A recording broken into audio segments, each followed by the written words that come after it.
Hello, everyone, and welcome to this exclusive live interview with the one and only Billy Dib. You're going to get to meet him in a moment, but I want to just read a little chapter or a little part of his blurb just so that you can capture the essence of this amazing book. It's called A True Heart. As you can see, my copy is very loved and read lots. But it's two-time world champion boxer Billy Dib relates his journey from triumph to victory to the depths of despair, from jubilation to heartbreak in this candid and vulnerable account of the highs and lows of life. In this book, Billy shares with you the elation of becoming a world champion, his stories of international rock stars, friendships, and some of the most iconic boxers in the world, and his pure bliss on the birth of his son. But his emotional journey takes you deeper, through his sorrow at the passing of his first wife, to cancer and the hardest fight of his life, surviving cancer itself. Billy is amazing. You're going to get to meet him, and here he comes right now. Welcome, Billy Dib. Hello, how you doing, Karen? I am going really good, and I'm so glad that we are having this conversation because it wasn't a certainty when we started the journey, was it, Billy? No, it wasn't. It's just truly a blessing to be here. So I'm just grateful. We are grateful to have you. So last October 2022, we signed a deal that we were going to publish your memoir. And it was already an emotional roller coaster because the book starts off with kind of like a knockout scene, but it's not a knockout scene that in the boxing ring. It's a knockout scene where you are in this tragic circumstance of the passing of your first wife. Do we want to start there, Billy? Yeah, for sure. I mean, that was, I guess everything in life happens for a reason. And I guess that that taught me a lot of lessons, and some of the lessons that I took from that was to let people know that you love them every day, because every day is not promised. And so, when Sarah got sick and was no longer, within her faculties and couldn't speak anymore and was pretty much in a coma, I would tell her that I loved her every day, because during the time that her and I were together, she would often tell me, "Why don't you tell me you love me?" And I'm like, "I do love you." She's like, "Why don't you tell me you love me then?" But I do love you, And when she was dying, I was so sorry that I missed so many days where I could have actually told her that I love her, and I could have held her hand and made her feel amazing. So that was some of the lessons that I learned. It was obviously a very, very difficult journey, but just one that you take lessons from and you learn from. Wow. And you have, like, your life has been, what age are you, Billy? I'm 37 now. You're 37, and wow, 37, yeah. What you have experienced in your 37 years, it just, like, a lot of people don't experience in a lifetime. And we do talk about the roller coaster, and it is the roller coaster of, being at depths of sorrow, but also you've had some highs. And I'm sure your perspective of life after going through a cancer journey and everything has altered, but your story in this book shares of the people you've crossed paths with and your boxing career. Do you want to touch on that for us? Yeah, I mean, so, as a young boy growing up and loving the sport of boxing, my first childhood hero was Prince Nassim Hamed, who was an English fighter who had a Yemeni background but was born and raised in the UK, and was basically just an absolute terror of a fighter in his time. And he captured the world by storm, and he quickly became my childhood hero. And so, to connect with him at the age of 17, as I did, a young kid growing up in Engadine, in the Southern Shire of Australia, and to fly all the way across the world to meet with his childhood hero, that's something that dreams, like, you wouldn't imagine that in a dream. It's just when it all came together, I couldn't believe it. And the journey was just incredible, and then to go on to meet people like Mike Tyson, Shane Mosley, Oscar De La Hoya. Like, I was basically mingling with the who's who of boxing. It was like I was living like the rock star lifestyle, of boxing. Yeah. And you went on to win 2 world titles, didn't you? Yeah, that's correct. Yeah. So, every kid dreams of becoming a world champion. And for me, I didn't just do it once, I did it twice. So, it was just if you had told me that when I was 12 years of age, that by the age of 27, you'd be a 2-time world champion, I said, no way. But I worked extremely hard. I set a goal. I had a vision. I was very consistent in my vision. I worked hard every single day. I chased the dream. I knocked down the barriers. I just kept on working for it. And in the end, I found that success. Winning that world title was that point in your life where you've reached the success, and just so blessed to have gotten there and to have paved the way for many other people that followed after me. Yeah, that's the thing. You're an inspiration, and your story is a true inspiration. And to have done it twice, never mind once, is just phenomenal. Like, I remember when we moved to Australia, you being talked about and celebrated on TV. At that time, it was lovely to watch, and then for us to then come together and publish your book, it's just it's amazing. And there's so much to learn in this book. Honest to goodness. So I see you're wearing a jumper that says "Believe" on it. So can you talk a little bit about that? Yeah. So the brand Believe was something that I started. It's it's about believing in yourself and believing that you can overcome anything in your life, and that's basically what the book is. The book is a journey of overcoming adversity, overcoming the hardships, and just continuing to move forward and to chase your dream. And that's why I wrote the book, is just to give people hope, because if I sat down and told you about my life story, you would say, no, it can't be true, but then when I write about it, and it's like, for me to relive it while I was writing it, to relive that life that I've had, and to think, wow, I'm only 37 years of age, I just thought, it's just really is amazing. It's just a great way to just touch people's hearts. And the reason why I started this brand Believe is just to, it's, the slogan is vision, consistency, success. And it's about believing in yourself and being consistent in the journey, and knowing that at the end of the consistency, there's going to be success. Because if there wasn't success to follow the hard work that people put in, people wouldn't work so hard, but obviously success always follows. You put in the hard work, you put in the hard yards, and anything is possible. Anything is possible, and that is it. It's infinite possibilities, and it is about believing in yourself. And you show that, like, you're 37 years old, you haven't even done half a life yet. And yet you've achieved so much. And you have a son. We've touched on that now. You're now a dad too. Your son is 3, is he? Yeah, he's 3. Oh, he's beautiful. 3.5 years of age, and I can honestly say that I'm here today because of him. Yes. Because I can assure you that if he wasn't here, then I may have done things a little bit differently. But the fact that he was here, when the doctor come and see me at when I was sick, and basically said to me, look, do you know what you have in regards to the cancer that you have? And I'm not going to say I was cocky or anything like that, but I was pretty much just said, like, no, I don't know. And, I'm not really considering doing chemotherapy, and I've got other things, in mind. And then when he told me that I had 6 months to live, everything just froze in that moment. Everything froze. And all I could think about was 6 months. Like,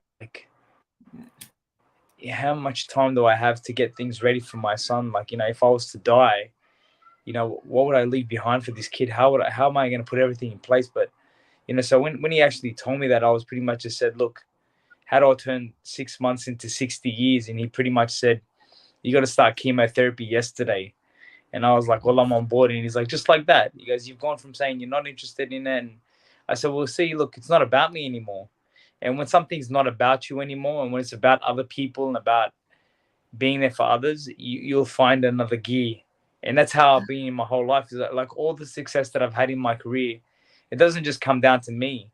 Like, I worked extremely hard to get to where I got to, but there was people in the background who worked extremely hard too. Like, for example, my trainers, for example, my brother Emad, who managed my boxing career, for example, the fans who bought the tickets and supported me. Like, so many people were invested in Billy Dib. And who was I not to work hard and not to go to that next level for them, because they had invested in me. So, and in life, when something's not just about you, you will always find that other gear. And in that moment, having my son probably saved my life, because I was like, I can't allow this kid to go to school in 2 years' time without a father. you know. So I was like, I'm not going to do that to him. I'm not going to do that in a way where I'm going to rob my son of being able to go to school and tell everyone that, oh, my dad just dropped me off. Or I was going to do everything that I could. And the reason people ask me, Billy, why were you so open and public about your journey? Like, what was it about you? Why did you do that? And I said, there was a reason behind it. And I'll tell you what the reason was, Karen. And I haven't said this to many people. I've actually said this to one person. The reason why I did that was because I felt like, okay, if I'm not going to be around for a long time, I'm gonna document this whole journey so that my son, when he's older one day, can look back and say, you know what, my dad fought his ass off. My dad did everything in his power to try to be here for me. And that was what with every post, I was always talking about my son and wanting to be there for my son. And that was a strategy for me, because I thought if I didn't make it, I would want him to look back and say, you know what, at least my dad tried. And that would be his story to tell people that, yeah, my dad died from cancer, but my dad tried to really fight for me. You know, my dad tried to be there for me. And that's why I think the book's special, you know, because it's a journey of overcoming so many adversities in life. When Sarah passed away, people around me were thinking that I was going to commit suicide. I was like, I'm not going to do that. I'm not going to commit suicide. I'm not selfish like that. I'm not going to go take my life because my wife passed away. I'm not going to do that. Like, how much more agony and pain is that going to cause people around me? So instead I write about it, instead I talk about the journey. Why? To inspire other people to be able to get through it just the same way that I did. Yeah. Yeah. Oh, Billy, and you talk about it, the fights of your life, and you have showed up. And one of the things that you're just talking there about, when it becomes not about you, you go on a mission and you have a North Star. And your son was your North Star that you walked towards. You walked towards that so that you would arrive there, and you'd heal on the journey, and you done everything. And I know you talked about alternatives and stuff, but it takes medicine and so much love and everything else and positive attitude and that North Star to walk towards to get you through the battle that you have just endured. And here you are 6 months later, well, more than 6 months, and defying the odds and showing up and inspiring people. And you shared the journey. Like, that was so courageous of you. But Billy Dib he's fearless and he has faith and he shows up. And I think that's a really big inspiring thing from you. And you're selfless. You're not selfish, you're selfless. You give so much for others, and you always consider others on the journey. And this book is a testament to that, I really believe. There's the 3 main journeys, but at the essence of each journey is your values and philosophy in life, and it just shines through. So kudos to you, Billy Dib. Thank you so much. Yeah, as I said, with the book, it's just I hope it really does well, and I hope that people go out there and purchase it, because if you are going through a struggle in your life, we've been there. I've been there, and believe me, there's a way out, and that's what it's all about. For me now, what I want to do in my life is I want to basically hit the stage and become like a force to be reckoned with in the keynote speaking world. I want to go out there and just inspire so many people to be able to overcome their adversities and put them in the rearview mirror, because that's life. Life will throw hurdles at you, and life will throw, arrows, and you just got to be able to fend them off and continue to persevere and move forward. Smash down the barriers and just become that star within. Oh, and your story, but also the wisdoms that pour through you now, and like, look at, I wish I could show everybody. We've got photographs and everything in this book. This is our black and white version, but we've got color as well. You've met, there's so many interesting stories. It shares the journey, but it shares all of the highs, all of the interesting facts. You don't hold back. You share it all. Yeah. I mean, that's what it is. We can all talk about the good stories, but what about the bad ones? Because people nowadays, social media is giving you an opportunity to paint a picture of something that's not true. And you often see people posting up the pictures of the Ferraris and the Lamborghinis and the money and like this fake lifestyle, because it's not something that's, life's not good every single day. Nobody can tell me that life is good every single day. Life is not good every single day. There's going to be tough times. That's just the way life is created, and it's a test about how you overcome that and how you continue to persevere and move forward. That's what it's all about. And so for me, I try to keep it as real as possible. And that's what the book is. It's just a book of being about real. It's not about being fake and painting out the picture that, oh, yeah, I was signed to 50 Cent and I was this and I was that and I was living. No, I want people to know that it wasn't as good as it looked. It wasn't as good as it looked. Oh, I love it. I love it how you just keep it real and just have the conversation and share the story with your reader. Really, honest to goodness, it's so it's just makes for a more interesting read. And how about this cover, guys? I swear, I just love. As soon as we got pictures into the office, I was like, that is the cover image. And then we had to go and search for it, didn't it? It wasn't right. It was a journey, but the thing is that it was a journey, but we got there, and it was fun. Yes. It was really fun, and a journey. Yeah. And for the people out there that are watching this live and gonna hear this live, is like, you have to understand, I was writing this book and I was working on this book while I was sick with cancer. I was fighting for my life while I was writing this book, and the reason why I was working so hard on it during my time that I was sick was because I wasn't promised that I was gonna make it. Even though it all came down to a PET scan.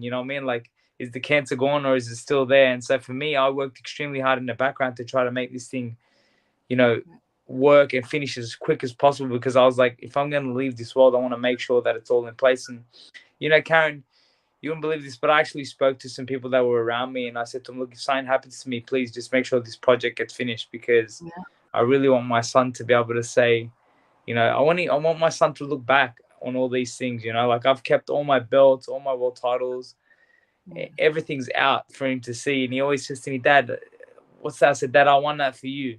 And Dad, I did this for you. And Dad, I done that for you. And everything I did in my life, I always did it with a vision that one day I'd have a young child who was going to be looking up to me. And I was like, I needed to paint the right picture and the right image of who I am. Yeah.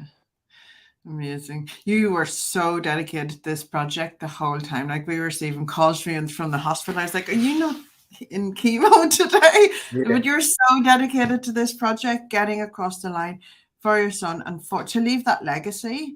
And you are here on your on your campaign to get the story out into the world. And it is a true heart, and it is the fights of your life. And you are a very inspiring person, Billy Dib. So I want to see you on every stage across this world, inspiring people. And so I'd love to do that. Here comes Billy Dib. Yeah, that's going to be great. As I said, my goal as a young boy was to become a 2-time or become a multiple-time world champion, and I did that. And then my goal now, my next phase of life is, I haven't cracked it yet, but I'm sure I will, because you got to continue to knock the barriers down. But eventually I'm going to get there, and my goal is to become one of the strongest keynote speakers in the world. Yeah, well, I believe that you will, and it's actually in motion. I can see it in motion, and watch out, world. Here comes Billy Dib. Is there anything you want to say to anyone before we finish up, Billy? Yeah, I just want to say, guys, get out there. Grab a copy of this book. It's $29.95. It's not going to break the bank, and you know what? It's got so many life lessons, and I look forward to the feedback. I want to hear people's feedback. Like, I'm so happy that we've sold so many copies of the book already, and so many people have messaged me and said, "Oh, what a fantastic read," or so inspiring. I want people's feedback. I want to see what their thoughts are, and I want to see how my book was able to inspire so many. Yeah, and this book has had to go into another print run, and we can't wait to see the image of you with all of those books that you're ready to sign, Billy. Yeah, thank you so much. You can get this book in all Australia, New Zealand bookstores, and you can get it from Candid Books, and you can get it from Billy. Billy, what's your website? Because you get a signed copy. So you can get it from billydib.com. If you order the book, we'll send it out to you right away. Yeah, awesome, guys. And it's online on all platforms globally. And just watch this space. Or if you go to one of the events that Billy's speaking at, he will have books there to sign, for and you sure. can share with them for sure. All right, Billy, thank you so much for joining me. This is an awesome interview. It's been, I'm just so glad that we got here because it wasn't certain, and we're here. Yeah. So guys, go grab your copy today, take your selfies and send them to us. We will showcase you. All right, bye guys. Take care.